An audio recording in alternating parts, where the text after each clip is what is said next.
আমার অনেক সময় আইএলটিএস প্রিপারেশন নিজে নিজে নেই এবং যখন প্রিপারেশন একটু ভালো হয় আমি লিসেনিং বা রিডিং এ বা রাইটিং এ বেশ ভালো অ্যান্সার করতেছি। আমার অনেক বেশি অ্যান্সার কারেক্ট হচ্ছে, 30+ যাচ্ছে।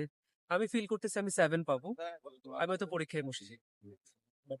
সত্যি কথা হচ্ছে আমি নিজে বাসায় বসে আমার কমফোর্ট জোনে যে পরীক্ষা দিতে পারে আমি এক্সাম হলে সেই একই রেজাল্ট এক্সপেক্ট করতে পারবো। কেন পারবো না? কারণ এক্সাম সেন্টারে সবসময় একটা স্ট্রেস থাকে। আমার চারপাশে অনেক ক্যান্ডিডেট থাকবে, আমাকে ইনভিজিলেটর গার্ড করবে।